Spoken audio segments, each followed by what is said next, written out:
Okay, so we are live. Yeah. Right. Hi, Lucia. How are you going? Good, good. Yeah, I can see your kid, trying to get Of join course. the webinar as well. Yeah. Okay, yeah. Yeah. So good Right. afternoon. I'm wondering whether can people actually hear us okay?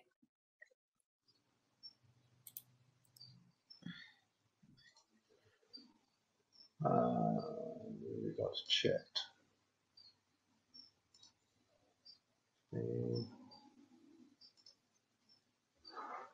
Yeah. Can everybody hear okay? Just put a message. Write a comment on the right. Hi, Sean. Oh, okay, yeah. So we got that's cool. Right. Yeah. Awesome, John. Right. Yeah, how are you? Yeah. So, And Vashini, yeah. yeah. Cool, Hi. cool. Oh, Okay, yeah, all right. So glad I you guys could make we had quite a lot of registrations for this webinar, and just in case that for some of you that haven't met me before, I probably just a quick introduction of myself. So my name is Lucia Xiao, and I am a mortgage advisor and also a property mentor. So as a mortgage advisor, some of you probably know that basically we cannot provide the mortgage advisory, like services, for you, and it's completely free services. So basically, we will actually find out like, in terms of how much you can borrow, which bank will be the best suitable for you, and get a funding strategy for you.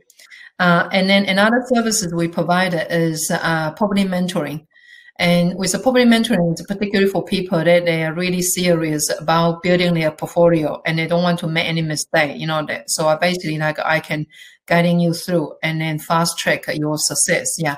And so later today, we will actually talk about a bit more, like whether you want to just come and join us, like a half day online workshop, or you want to actually just come on board, in the property program.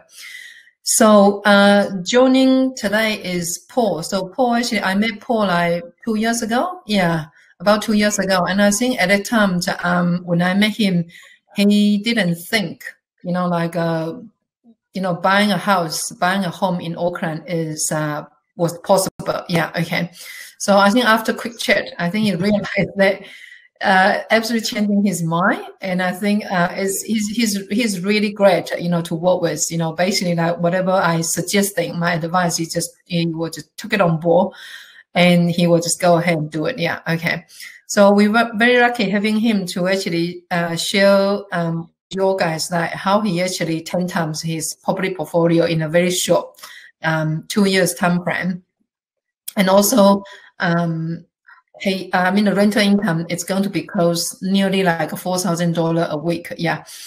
And also, as a side benefit, Paul also losing weight, 24 kgs, double his business income, and also he found a lovely partner as well. Yeah. So for guys or girls out there that you are, looking at losing weight or finding a partner, I guess if you want to find out, obviously Paul is the person that you could ask as well. Yeah. Okay. Wonderful. good Yeah. one. Yes. Yeah. Yeah. All right. Okay. Yeah. All right. So we're probably going to let Paul to just take over from here. Yeah. Okay. We got quite a lot of clients joining. Yeah. Okay. We got Okay. Alicia. Cool. Yeah. We got Clifford. Right. Yeah. Yep. Right. Hi, Clifford. Thanks, Lucia. Well, hello, everybody. My name's Paul Parker, and I'm a property investor and businessman now as well. So, yeah, I just wanted to. Lucia has asked me about a month ago to share my journey with you guys who are interested, and I hope that's something that I might say could be inspirational to anybody who is, on their journey or at the start or somewhere along their journey, and it could be helpful.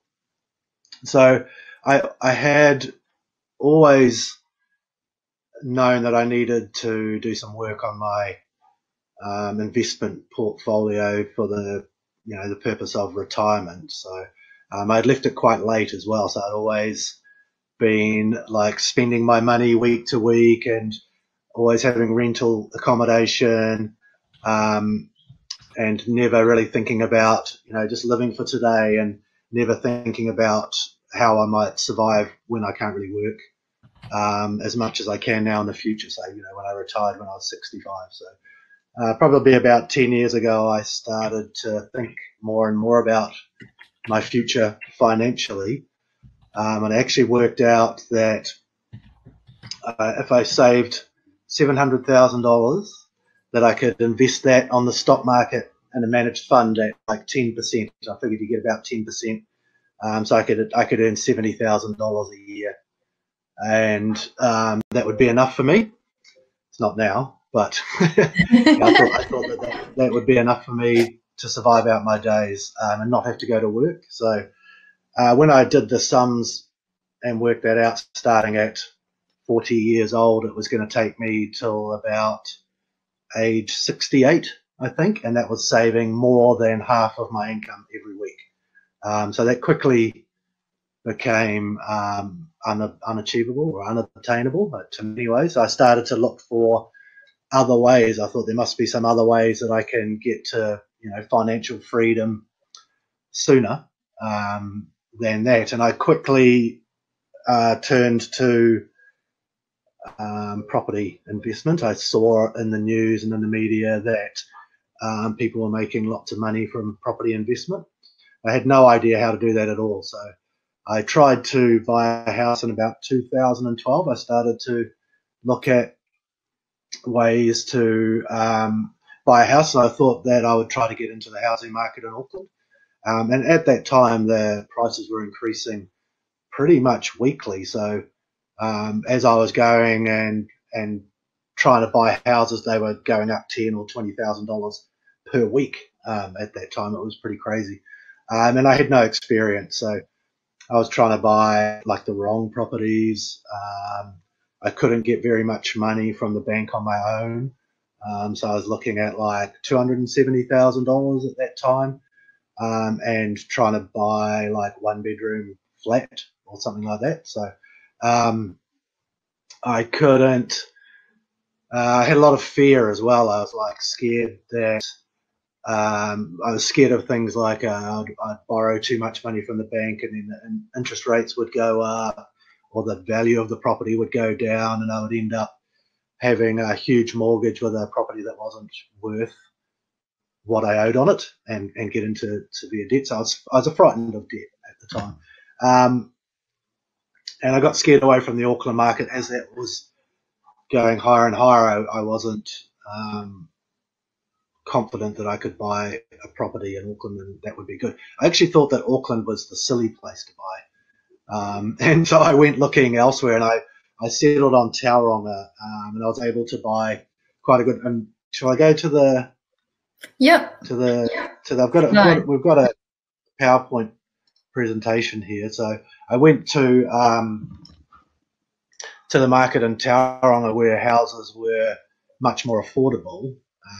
I'll go back to this.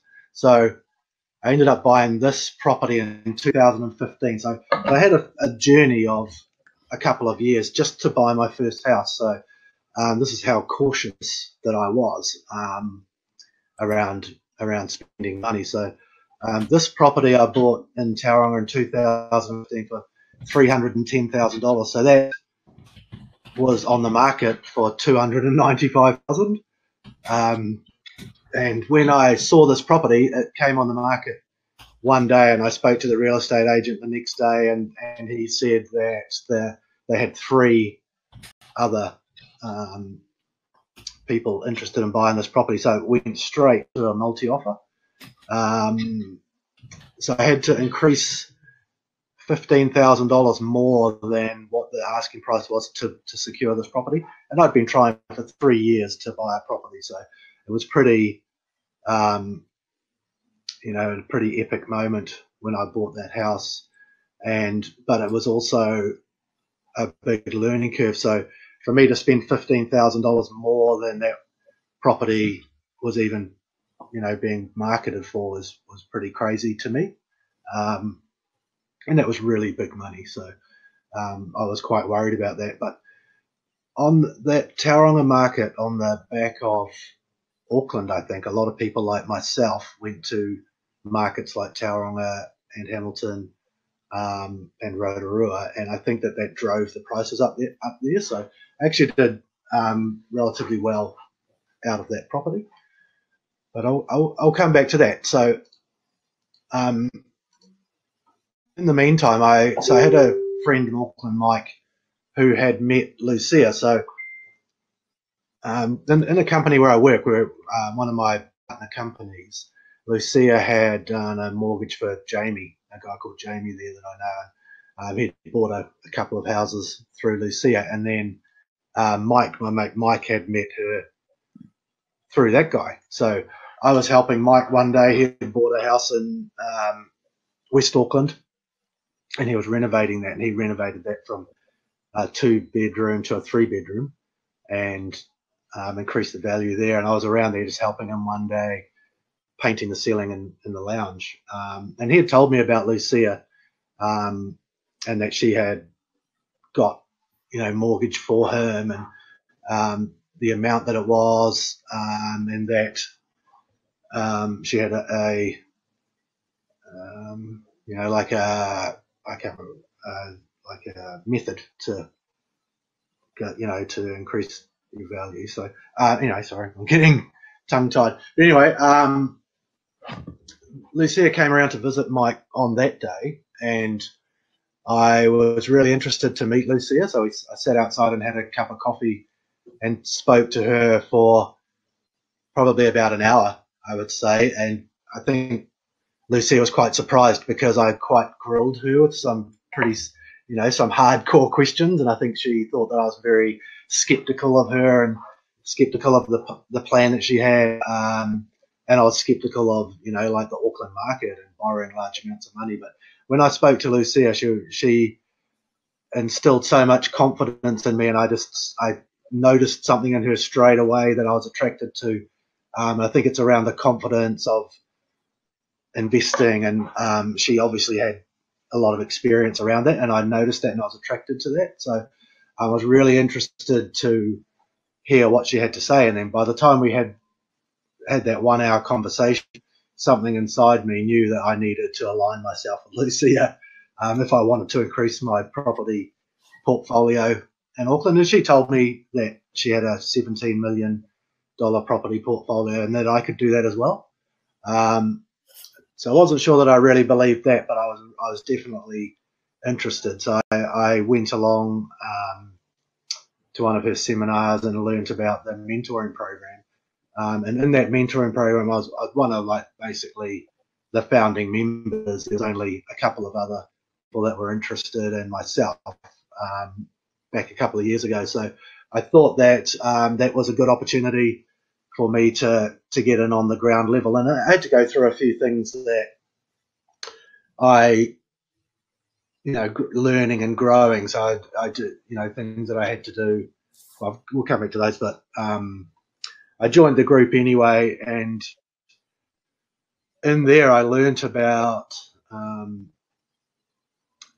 a lot of different things around, having mortgages, having large amounts of mortgages, lending to the bank and leverage and that kind of stuff. And that I learnt about the Auckland housing market, and that it was better to have property in Auckland within that 15-kilometre radius of the city centre, because those values are pretty much guaranteed to increase tenfold, like double every 10 years. And I believe that. And in that meeting, I said to Lucia that I had gone back to the bank because I was trying to buy a second house in Tauranga. And the bank had said to me that I could borrow $450,000, I think. Yeah, and Lucia told me that she would get me $1 million in lending. And I quite frankly, I didn't believe her. So I was like, okay, here's all my information. You go and get me $1 million in lending. and we'll see. And about a week later or 2 weeks later, Lucia came back, and I think that she had got me 1,080,000, I think, or maybe 1,040,000, and said that I could go off into the market and buy basically a $1 million house. So I did. I did go and do that. So we'll come back to the house in Tauranga soon, because I actually sold that house. But as part of the wealth mentoring program, Lucia got us to write down what our financial goals were and what our goals were and what our motivation was. So on the screen now is I've got my little motivation board, or vision panel. What do you call that?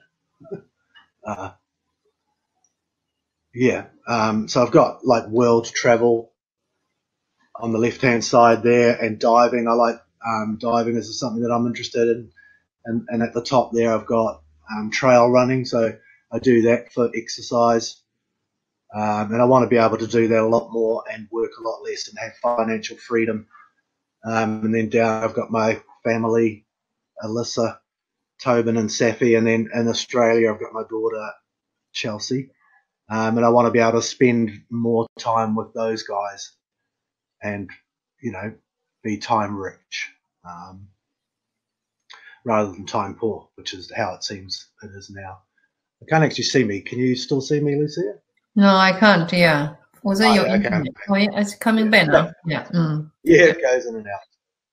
So the motivation there is financial freedom, basically, and I want to do that before I get to 65.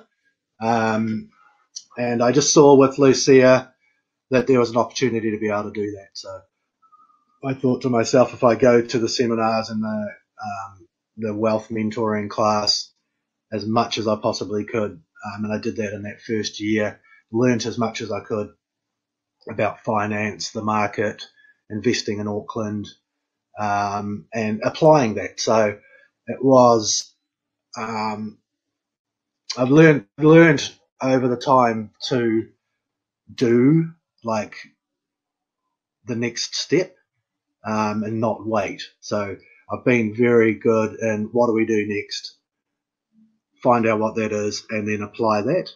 And that's worked really well for me. And I think that's a good takeaway for other people who are interested in,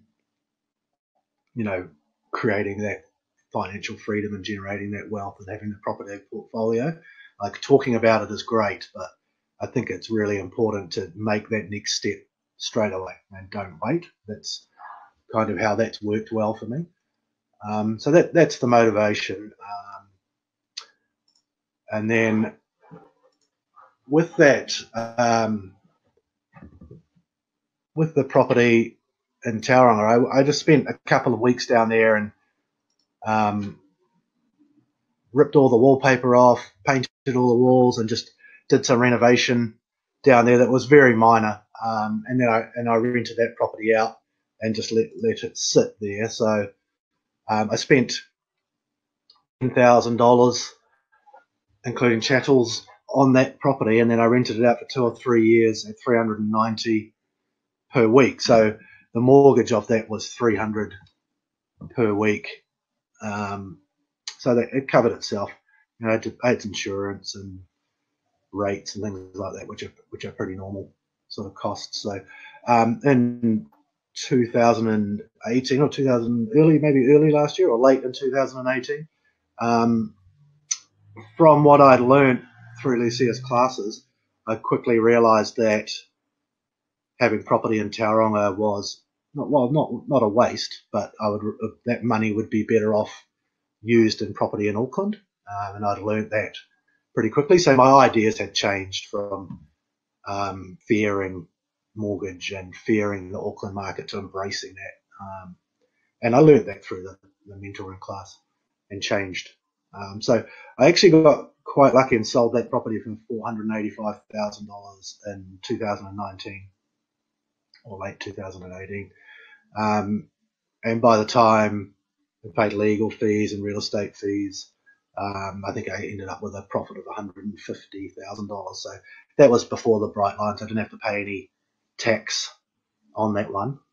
And then I used that money and reinvested it into the Auckland market. So with the $1 million lending that Lucia secured for me, I bought this property in Beach Haven on the North Shore.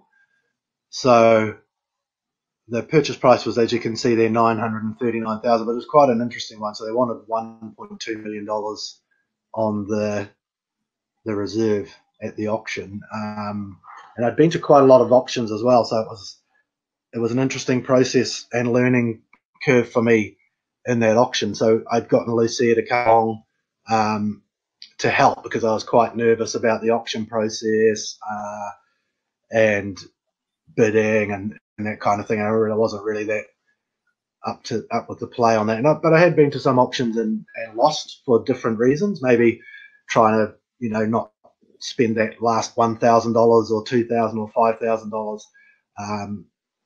It was very good to have Lucia there because she had a very good idea of what the property is worth and what it could be worth in the future, more so.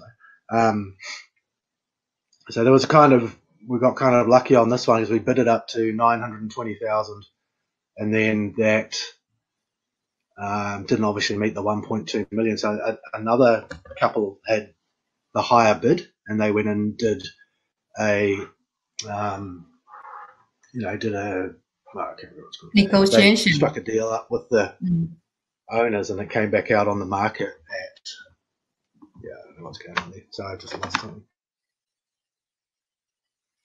Yeah, so that was quite an interesting one because we were not the top bidder. There was someone else there. Yeah, sorry. Go. I seem to have lost you. Are you there? Yeah, I'm here. We couldn't see you though. Yeah. Sorry, I don't know if you can hear me, Lucia. Yeah, can you hear me? Yeah, can hear you fine. That's okay. Yeah. Can you turn that on? Yeah. No, sorry, I don't know if you guys can hear me, but I can't hear you. I think this got a technical problem here. Are you not able to hear me?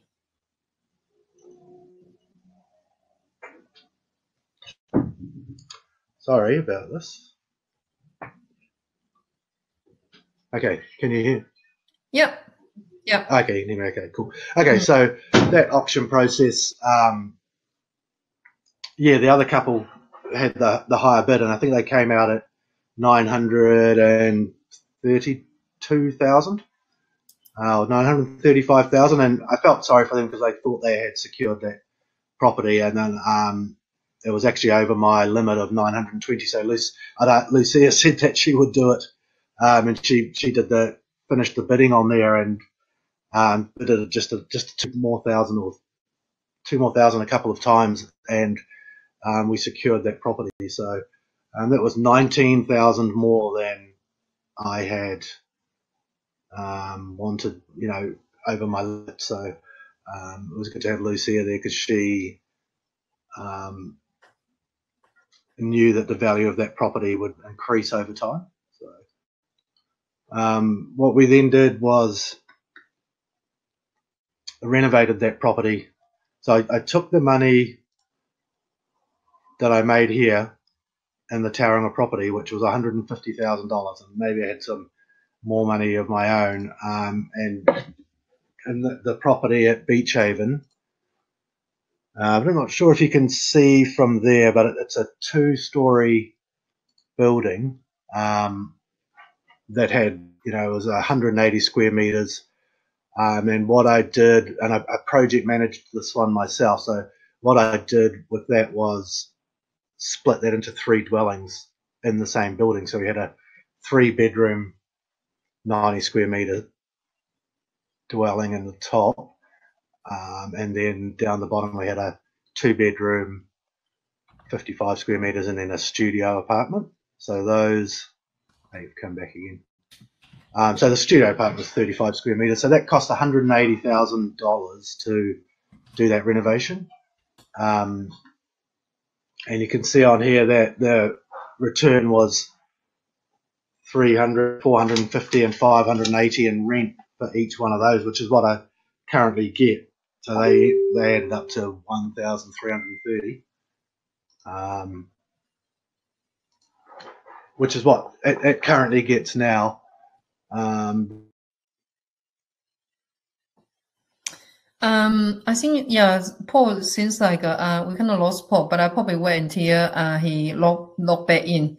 And so basically what you can see here is kind of like a income that we generated. There's a studio that rented out for $300, and also there's a 2-bedroom unit. It's rented out for 400. Sorry, I'm back. Carry on. Yeah. Sorry about that, everybody. I'm being a bit discombobulated and I've lost the connection altogether. But okay, I'm back again now. So we spent 180,000 on this first property in Auckland and rented them out for those prices. They were getting $1,330 return on that rent, and there wasn't any increase on the lending because I'd used my money that I'd made out of the Tauranga property. But after we got the code of compliance from the council on the completion of this property, we got a revaluation. You can see on the left-hand side at completion of $1.3 million. So that was a net increase of $180,000. So that took 1 year. So basically, I increased my portfolio by $180,000. Well, up to 1.3 million, but in actual money, equity with $180,000 in there. So that was basically complete on that section. I then took the 180,000 and applied for another loan. Well, just looking on, so sorry, on this slide here, so that's a plan view of the property, and because that's so it's a 1,000 square meter property, so I always worked out quite early that the value is in the land, so I tried to get as large amount of land as I possibly could. So just what's illustrating here is that in the future we'll be able to use these parts of the property to build more dwellings. Maybe we'll take that building away, or you could potentially fit some townhouses in the back, maybe 2 or 3 of those. So there's options there on that land. So I kind of thought early on that it's about having the larger amount of land that I could get for future development. So that's a model that I've tried to stick to. So we put 3 dwellings on. The CV increased from 840 to 940. So that was just the council doing that outside the normal rise that was to be this year. That's now going to be next year. So that once I did the code of compliance, they increased that capital valuation. We believe that's in an up and coming area on the North Shore. I was just talking to Lucia today. She said prices on the North Shore were currently selling at 50% above CV, so that would put this property at 1.4 million now, which I haven't added into any of the calculations, but that just illustrates that is continuing to increase in value. So yeah, that we'll come back to this property in the future, I believe. So that's just showing that that land's available there. So I don't think we need to talk about those things. So that brings us to Kiwi Road, which is the second property in Auckland, and I feel very lucky to have got this property. So with the top up from the Tramway Road, that was the deposit for the purchase of this property. So the purchase price was $1.5 million. So I never in a million years thought that I would buy a property for $1.5 million. So yeah, not to mention that I already had one worth 1.3 million. So it's definitely been a learning curve and a growing, a period of growth for me to come to a place where now I'm comfortable with a 1.5 million property. But as you can see there, it's not the best property in the world, but it is in Point Chevalier. So, I identified that area was a pretty much undervalued area, even at 1.5 million, and an up and coming inner city suburb. And we looked at this property, myself and Alyssa, at the beginning of December, and I don't know if you can see from the diagram, but in red at the bottom, that's the existing house, and it was smack bang in the middle of the property. So it didn't look like we could really do very much in terms of increasing the value on the property. And it looked pretty bad because it hadn't been painted and it needed a new roof and the lawns hadn't been mowed and the garden was overgrown. And to look at it, you would just think it was a pile of rubbish that needed to be taken away and thrown in the tip. But we came back to it and tried to have a look at ways that we could make this property work. And Alyssa had suggested that we could change the floor area from a 2-bedroom to a 4-bedroom in a 100 square house. So that was very clever of her, and I'm really appreciative of that. And you can see in the diagram here of the consented plans. So in the left-hand side is the house, the existing house. So that the 2 bedrooms on the left-hand side were the existing bedrooms, and the 2 bedrooms where the 2 bedrooms are on the right-hand side, that's where the kitchen used to be. So she's added 2 bedrooms there, moved the kitchen into the lounge, removed a wall there, and then added right in the centre a small bathroom. So this house actually has 4 bedrooms and 2 bathrooms, which is pretty ingenious for a 100 square metre house. So that was really good. Then I had the idea that we could pick the house up and move it over to the corner of the section and potentially fit 2 minor dwellings in the backyard. And I did a quick calculation,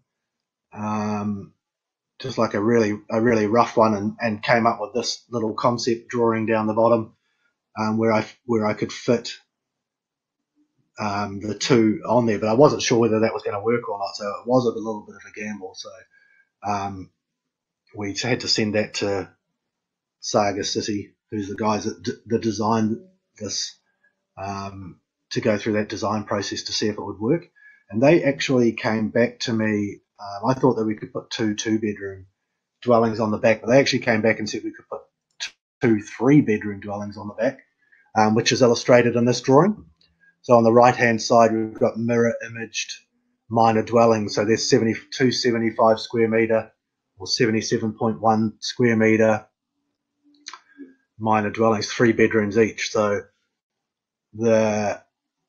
how we made that work was we went to the designer, and they do a building consent application to the council for both of these dwellings. So there was 2 it's a little bit complicated. So there's 2 separate building consents. So the cost is a little bit more, but it's negligible when you look at the figures. So that after that building consent process, we submitted the plans through Lucia to the council, to the bank, and asked the bank for the funding to do the build.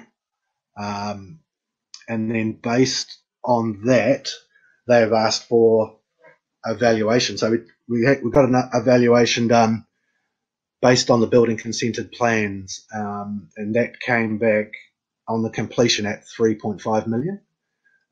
Surprised me, so I thought that it might be late 2 millions. And based on that, we could submit that valuation to the bank along with the building consented plans, and then they will fund, or are funding, the $750,000 that will cost to do this build. So this is currently underway, and I took this photo this week actually. So what we're looking at is the house. They've lifted it up, ready to move it over. So it's a very real proposition. I was living in this house 2 weeks ago, so I've moved out. But so that's definitely underway. So the increase on that will be, so we'll have two bedroom increase to a 4-bedroom, and we'll rent that out for $850 a week or thereabouts.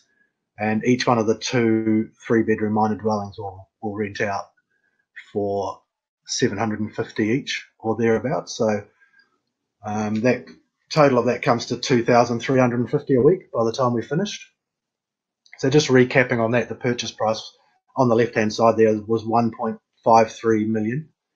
The development's $670,000, but there'll be some overrun, so I've estimated $750,000. And on completion, the value will be $3.5 million. So we have a net increase of $1.3 million on that property, which was just incredible. And what I wanted to do. So that's all thanks to Lucia and her group. Like, I would never have done something like this without the help of that wealth mentoring group. So I'm really appreciative of that, and that learning. So this is just the valuation. This is what I got back. So the current market value is 1.8 million. So that even increased, while it looks like that in the market, even though there's been COVID and everything, it went up 250,000 or something. 268,000 just by doing nothing. So I feel like I was really lucky in being able to buy that property. I went and bought that one myself actually as well. Alyssa came along with me, so Lucia was busy that day, so I had to go to the auction myself, which was actually okay. So the things that I learned over the couple of years, I was really confident in that auction, and I decided that I'd pay up to $1.6 million for that property, and I bid just bid really confidently, like I wanted that property, and I think that worked to my favour, and that whatever bid somebody else went, I just went over the top until they were like, oh, this guy's not going to stop, so they just backed out. It was just me and one other person. So I got all the auctions that we'd gone to leading up to this. There was a lot in One Tree Hill and Onehunga, Green Lane, and the auctions were so competitive that people were paying like $400,000 or $500,000 over CV without any problems. So they're very, very hard to secure the property. But this one was the week before Christmas on a Friday at 11 o'clock in the morning in Shortland Street. So, and it didn't look like a very desirable property. So I kind of saw that as, we need to go along to that auction, and maybe there'll be no one there. And there wasn't very many people there, so I feel like we were quite lucky that, Christmas was at that time. But the takeaway from me on that is that these properties are really quite difficult to secure, but if I just keep going to auction after auction after auction, then at some point I'm going to be the winner. I'm going to be the one that gets it. But I need to be, and then every time that I'm there, I get a little bit more confident and a little bit better, and I learn a little bit more about the auction process and what I need to do to secure the property. And I'm going to need that because the next one's going to be double that, So yeah, that's where I'm at now. So this is the plan that we had all along. So the first plan before I even bought a house was to buy a corner site. There was 1,000 square metres for 950,000 in central South Auckland, and increase that to 1.3 million in value, or 1.4 I think it was, and then earn 2,400 per week. So it didn't quite work out like that, and things changed. So what I ended up buying was the Tramway Road in Beach Haven, so it was a rear section, 990 square metre for 939,000 on the North Shore, and we increased it to 1.3 million, and the rental return is 1,330. So that was 2019, and then in this year, in 2020, we bought a property in the inner city for 650 square metre property for 1.53 million, and increased that value to 3.5 million. The rental income will be $3,680 per week. So that, on completion of that, which is actually March 2021, we'll have 4.8 million property portfolio with a rental income of 3,700 per week. Yeah, so that's a reality for me in that journey. And the next steps from that is I want to get, again, an inner city 600 square metre section, but I really want to try to get one that has an ocean view, or an ocean side property. So I'm not sure how that will go. I'll have to do a lot of research into that and do a lot of work into trying to secure that property. So that will be in the vicinity of $2.5 million. We plan to increase that to $6 million with a rental income of $3,000 per week. Again, by having 3 dwellings on the one site, or something similar to that. So at the end of 2021, or maybe into 2022, we're looking to have $10.8 million worth of investments in the Auckland market, with a rental income of $6,700 per week. So that is the next step. And then the 10-year plan up on the right-hand side to 2029 is to have a property portfolio of 15.6 million, with 3 properties with 3 dwellings, and potentially 1 property with 6 townhouses on it. So 4 properties in total. So I don't know if that's just a goal, and it's a moving goal. I think there probably might be more than that, or maybe I'll have had enough by then and don't need to do any more than that. But it's good to have goals. I've learned that through my life, so that's potentially the goal that I want to get to. So yeah, that's probably where I'm at now. So what have I learned so far is to let go of fear and embrace change with an open attitude. This is real, so I've managed to be able to do that in the group environment, just through the learning and the support of the other people in the group. I really value that, bouncing ideas off each other, having other people doing the same thing is really encouraging to me, that I'm not doing this on my own, and I see other people having the same results. It's really encouraging. Property development is expensive. You need to spend money to make money, but it's not my money. It's the bank's money. So I need to be comfortable with investing money and having large mortgages, which I do have. I've learned that. I built that up over time. Yeah, it does. There is a lot of learning there. It does take some nerve, and there has been times where it's been difficult, but I've learned from that and gotten through those times, and it's been okay, and I've grown. I have to be accepting of a large bank mortgage, which I've learned, so that's I'm happy with that now. If I see the value in leveraging the bank's money and using their money to increase my property portfolio. That just where that was, you know, I had fear around that. Now I embrace that.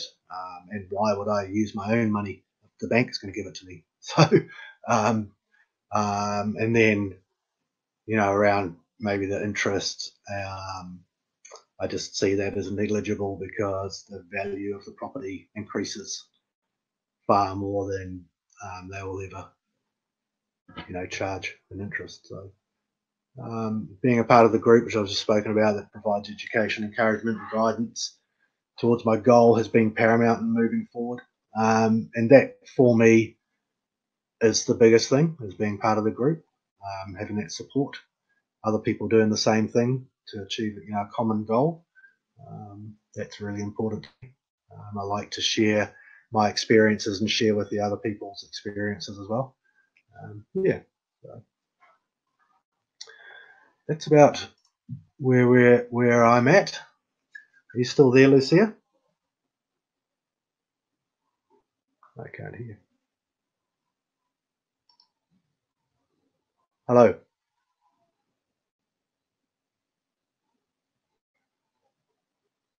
I seem to have lost Lucia, but can everybody still hear me? I can hear you. Oh, you're on there. Okay. I don't seem to know where Lucia is. So, is there any questions from anybody? I'm here.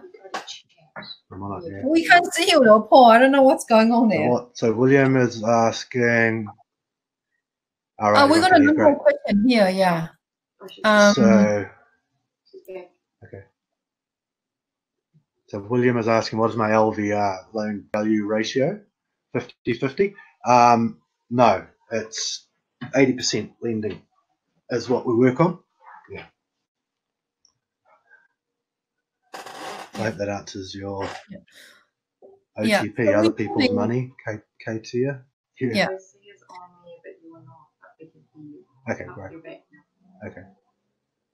Do you, so Katia, I hope I'm saying that right, do you invest personally or use a trust? So currently I'm investing personally, but I will definitely be changing to a trust in the very near future. Yeah, just to separate that out, and I need to take some advice on that because it's quite expensive to set up a trust and keep that going each year. But I think that is definitely important at some point.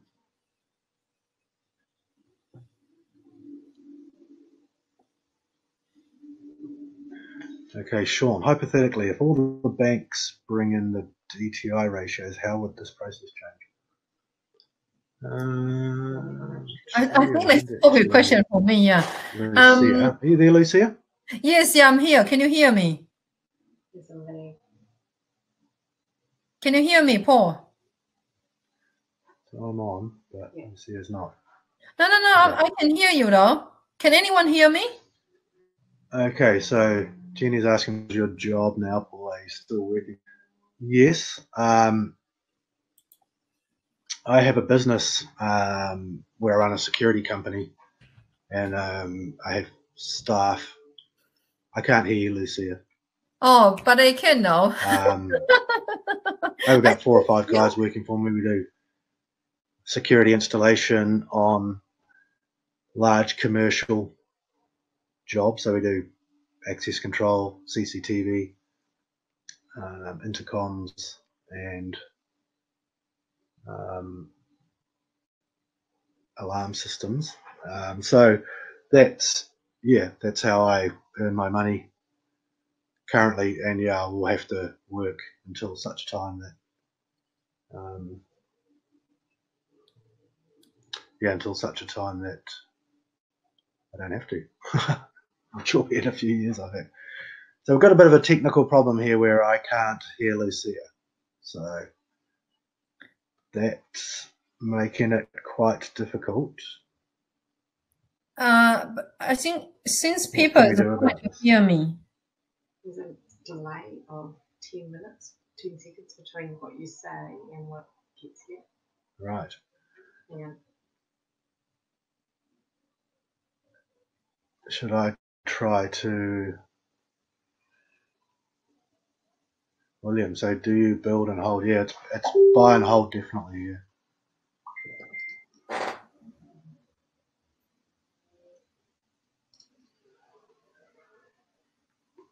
Relog in, okay.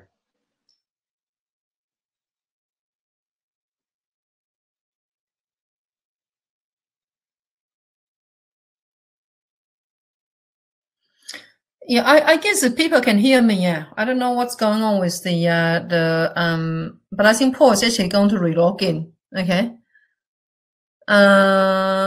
Cool. All right. So we got I probably just I think Paul just joining now. Okay, right. Right. So can you hear me now? I can. It's been so long since I haven't been able to hear you. Yeah. All right. Okay. Okay. I think while we probably still going to allow the question to come through. Okay. I might just introduce this. Yeah. Just for anyone interesting, because Paul actually mentioned about he attended one of my workshop, the seminars. Yeah. Okay. So we actually running one coming out on the next Saturday. Next Saturday morning, 9:30 to 12:30. So if you're interested, you are much welcome to actually come and join us. So it's actually an online workshop. You also get a free book. So this is a book I published. It's Financial Freedom 5 Steps, 5 Years. Unfortunately, only shifting. It's only available in New Zealand, not Australia. Yeah. I don't know how much costs to Australia, but if it's so it's only just we're only shifting to New Zealand. So you actually get a free book about the 5 years and 5 steps to your financial freedom. Basically, I kind of share the story of myself that went from living in a stay house and at the time I was managing $170 a week after we actually paid the rent to later on actually building a property portfolio, approximately $17 million. And of course, I will also share with you that I'm doing now to actually double that probably in the next 2 to 3 years. Yeah. So you get a free book when you actually come along to our online workshop. And if it's you guys are interested and to finding out a bit more about what we are doing, and I did mention before that we have a couple of services. One is mortgage services, which is completely free services. For everyone. If you know what you are buying, we're happy to actually come up with the funding strategy for you. It's very, very important, especially when you continue to invest. I think what you'll find out is it's getting harder and harder to get the bank funding. So we actually been solving a lot of customers' issue with about getting the bank funding. So mainly we using the main bank, and the interest rate is low, 2.49. You still get a cashback. Sometimes we might have to use the non-bank lenders, occasionally, yeah, but mainly it's actually the main banks, yeah. So you got two our lending specialists that they can answer your calls if it's you are need to talk to them about the workshops or talking about the mortgage services we provided, or the mentoring programs that we are providing. So you can actually contact either Lillian. Lillian speaks English and Vietnamese. Lillian actually used to work for ASB. She was actually in the ASB business banking before actually joining us, yeah. And also Nicholas has been with us over 2 years now. Both are very experienced, dealing with the complex deals or people in business and things like that. Yeah, okay. All right. So we're going to continue just answering the questions. So I'm probably going to go back to the early on those questions, yeah. And I think we have William was asking, was it a 1.2 million lending via the bank? So that's we mainly actually dealing with the main bank, but as a mortgage broker, we do have access to different lenders, the small bank and small local banks, and also Chinese banks, and also they are also nearby lenders. They are actually more flexible in terms of the income. And before, when there was LVR restrictions, those non-bank lenders, they were able to do 80%, for investment property. When the main banks, they're only doing 60 or 70%, yeah, before that restriction was lifted. Okay, and We also had another question here, like what kind of tenants? Yes, we did using the property manager. So you definitely need to find a very, very good property manager to helping you to managing the tenants. I have always do not encouraging my customer to managing their own, because that's an absolutely different skill set. You know, like managing the tenants, that's more like you know, like how can I say, it's different skill set, not investor. Yeah, so we don't encouraging customer to become landlord. We're encouraging them to become investors. Okay, so we got another one. This one's for Paul. Yeah, so Katia was asking, how has your experience been dealing with local council? Right. That's been a learning curve for me. So at the start, I was very frustrated with the council because they didn't do things quick enough for me. But it's simply, I just didn't understand their process that they needed to take. So once I got my head around that they'll take 3 months to get a building consent back to me, then I didn't have so much anxiety about that. Yeah, so I was more prepared. So yeah, at the start it took 3 months. I wanted my building consent in 2 weeks, but I just want, you know, it's not going to happen. I'm not the only client that they have, and obviously they're very busy, especially in the COVID-19. I did have a bit of problems at the start. They had moved the premises or something of the office. I have, however, found that following them up does help to push things along, like just giving them a phone call once a week and just having a chat to the case manager or whoever it is that is looking after your building consent. Sometimes they put yours to the bottom of the pile while they're waiting for an answer on a question. So you might ring them up and be able to answer that question or get that information to them quicker. So I've found to be proactive with them does help. Yeah. But they seem to be quite quick over the lockdown periods. They seem to be better. Maybe they got more time. Not sure. Yes, I think it seems the second property, like, you know, like we settle in May and then you got a building consent like 2 months later. Is it in July or something? Yeah. So it seems like we don't know, you know, like, because sometimes I guess that if you got quite a good designers, you know, they're probably able to kind of fast track. They prepare everything they need, you know, rather than the back and forth, you know, with the council. Okay.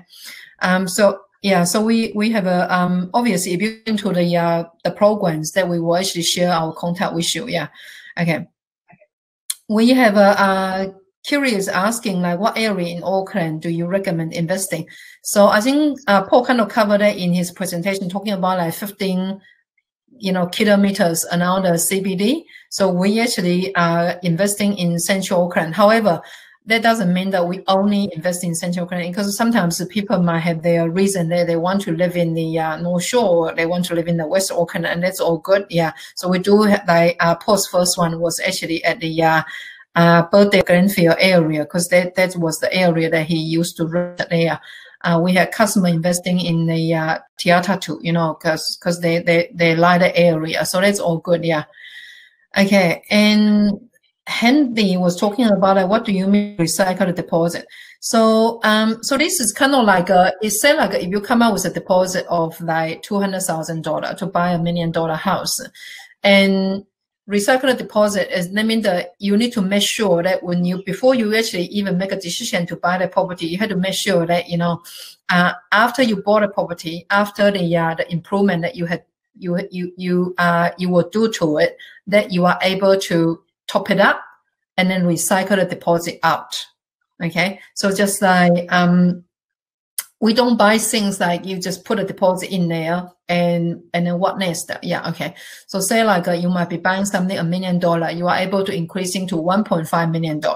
So that means the bank will be able to actually allows you to top up that, because the increasing of the $500,000, the bank will able to actually top it up like $400,000. So it allows you to actually recycle your initial deposit. Okay, so if you are not so clear about it, you know, like you can always, you know, perhaps maybe just like talk to us or drop us an email or something. We're happy to explain a bit detail, yeah, with numbers and things like that.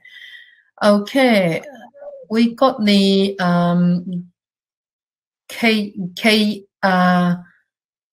how to say your name? Kaya? Yeah. So do you deal with one bank?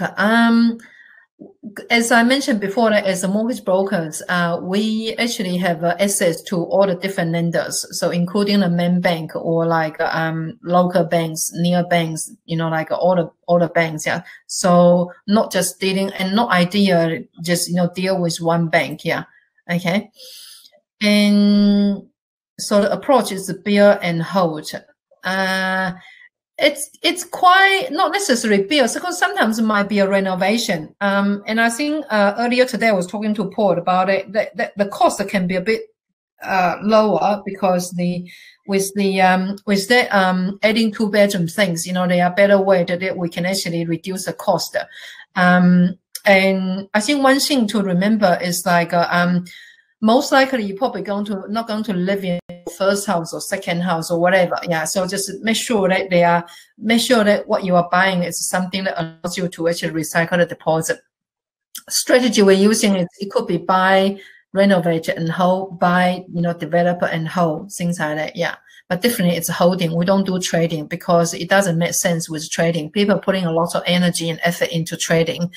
But the reality is like the return is not worth their energy. Yeah. So they could actually using the energy to do something else. Yeah. So we talk about a bit more in our online workshop because it got 3 hours that I can actually share, you know, with my experience with everyone. Okay. So do you think your first Tauranga property assisted you in buying in Auckland before? Oh, yeah, I think, yes, yeah, Paul was renting. I don't know, where's Paul? Are you still there, Paul? I am still here, yeah. Can you hear me? Because you disappeared again now. I think yeah, I know. I'm back. Yeah. Here I am. So do you, yeah, so, yeah, I what do you think? I personally feel like if it wasn't in Tauranga, it was in Auckland, you're probably in a better position, yeah. But regardless, you know, of course, at least that you bought something, yeah, yeah. Yeah, I had something. Yeah, and then we did use the equity from that property, right, to buy in Auckland. Yeah, so it did help. I think I just got lucky in Tauranga that the prices increased quite a lot in that period. The real estate agent in Tauranga, because when I was trying to buy a second property down there, he was telling me to be careful about where I bought in Tauranga because those prices can actually go down. In that area, so yeah, mine didn't. I got lucky, I think. Yeah. Okay. Yeah. So, I guess the answer for Alex is like, if Paul is actually bought in Auckland, he probably in a better position. Yeah. So, but at least like he bought something. Yeah. Okay. Because there are always ways that you could actually come up with a strategy. Because we have people there on, you know, low income, $45,000, or, you know, people on like $60,000. We still help them to buy in Auckland. Yeah. Okay. So it's actually all achievable. Okay. All right. So we got another question here. Is as a first investment, would you recommend buying in the regions Auckland? So I think I'll answer that now. Buy in Auckland if it's you can't, and there are always ways that, you know, like you know, you will be able to actually buy in Auckland. Yeah. So we have so many clients. I think later on we probably have more clients actually share their story, and they are all buying in Auckland. Yeah. Because they definitely will be like I think one thing is like you need to actually overcome your fear of that, you know, it's impossible, but it's possible. Okay. So it's everything that we will help you to achieve is actually, it can be done. Yeah. Okay. And the second thing is that you have to remember that there are always, you know, houses for different budgets. Okay. So I think at the moment I'm helping someone and the person only have quite a small budget, you know, like you know, 550 or 600K or something. So it's actually achievable. Yeah. Buying in Auckland. All right. you know, whether investing personally or using a trust. I think that's actually kind of like a leave it to the we don't know, because trust is more about a petition, you know, like so that's actually another topic probably for the accountant and solicitor, and it's really had to what kind of, I don't know what's your scenario, whether or not like it's ideally you need a trust, you know, sort of things like that. Yeah. Okay, so I kind of answer that. Katie, yeah, that, you know, we cannot ship the book to Australia, only in New Zealand. Yeah, okay. So maybe next time when you are in New Zealand visiting or something, then yes, yeah. So hopefully that you can get a copy of my book. The DTI. So I think we kind of have we actually answered these questions? Yeah. Okay, so basically with the DTI at the moment, there's only one bank using DTI. All the other bank, I think they are kind of like still quite happy with their current credit policies. So our strategy was simple. It was we knowing that you do have a goal of building a portfolio. We kind of like we probably were just using the bank as your first property, and then we kind of like using other lenders, you know, for your second, third, you know, or continue, you know, your future properties. Yeah. Okay. More, have we got more questions? Yeah. Okay. Oh yeah. What's your name? Your business? Paul. Is it Flow Security? Is that yeah? Flow Security. Yeah, I did talk about that previously. Yeah. Okay. So you want to, okay, yeah. Go out and back in again. No, I think I can hear you though. Yeah, that's fine. Yeah, okay. So Alicia is asking that, you know, is your program only for people that have equity cash to use, or can you help people who need to do trading to start with? Or do you suggest another way for people to start? That's an interesting one, because I never like trading. Yeah, but I mean, of course, you know, there are people that probably had to do kind of like a you know, first trade to get some equity or something. Yeah. But I certainly I don't recommend that, you know, like unless that you really just do not have anything to start with, and then you had you know, a good income and things like that, and all you're lacking of is actually the deposit, and certainly we can look at it. Yeah. And I mean, obviously there are also other ways. It perhaps might be the you know, like families, you know, like your family assistant, you know, from mom and dad or something, that later that what you actually top up from the bank, you can actually repay them and things like that. Yeah. So, you know, we do help like some young people kind of like talking to the mom and dad, and then just kind of matching their savings and things like that. The reality is like if it's you had nothing to start with, I think that's a big worry, because if it's you have a reasonable income, regardless, the bank is going to be wanting to see some like a form of savings, you know, to actually understand that you got ability to save. Yeah, you are able to actually manage your money. Okay. KiwiSaver, yeah. So KiwiSaver is your saving as well, yeah. And also you have a home grant as well, yeah. Okay. So I think there are ways to come out actually with the deposit, yeah. Okay.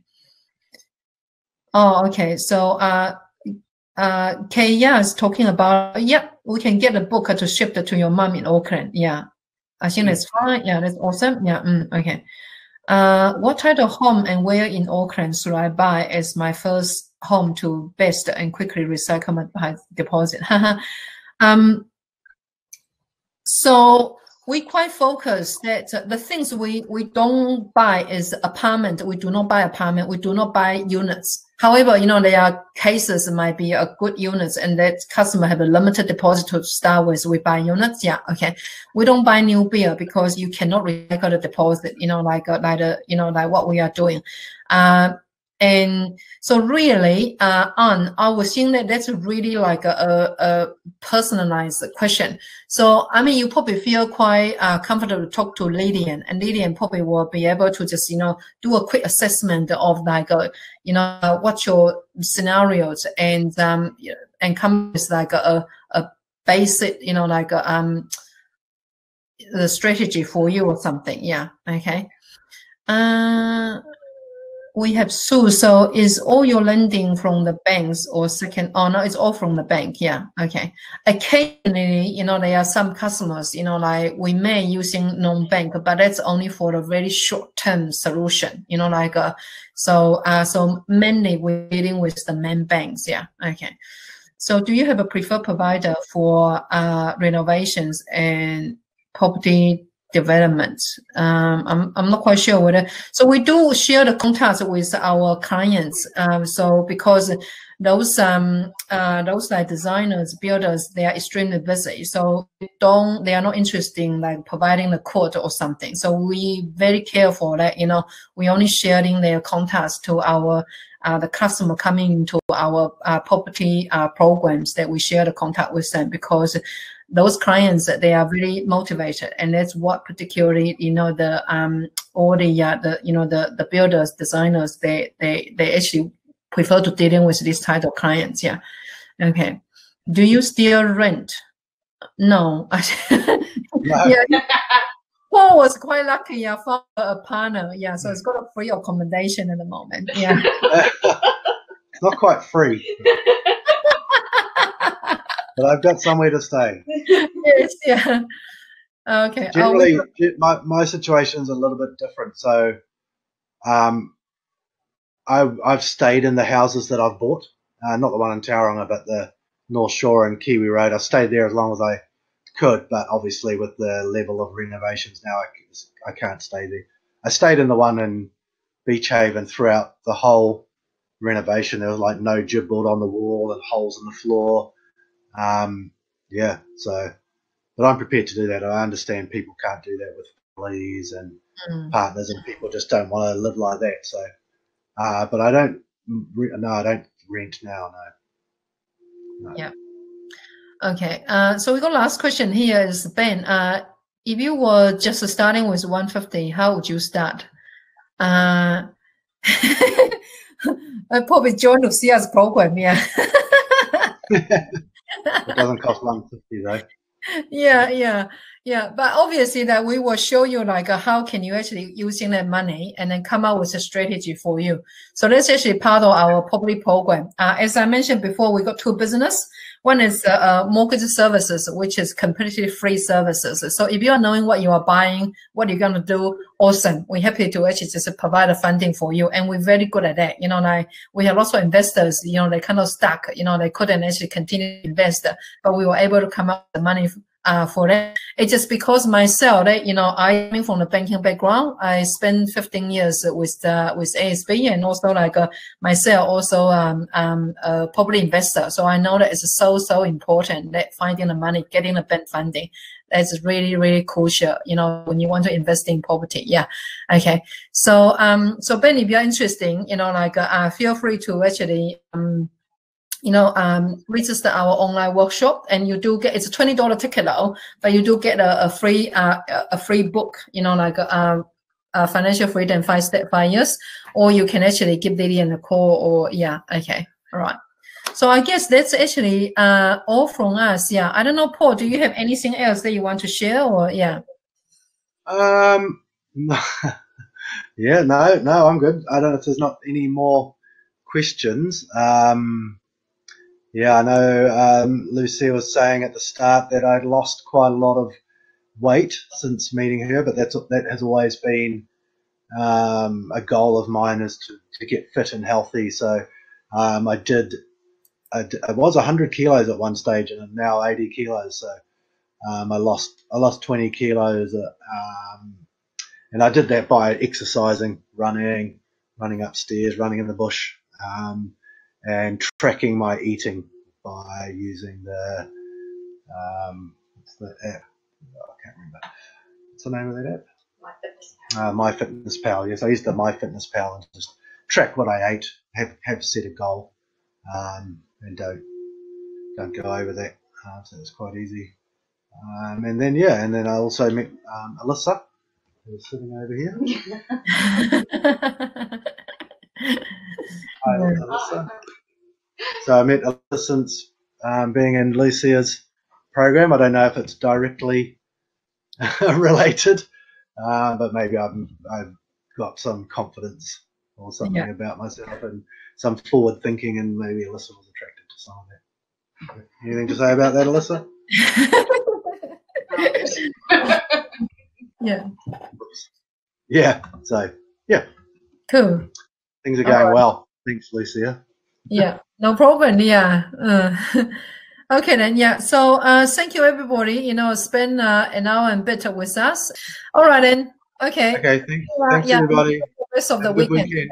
weekend. Okay. Goodbye. Bye.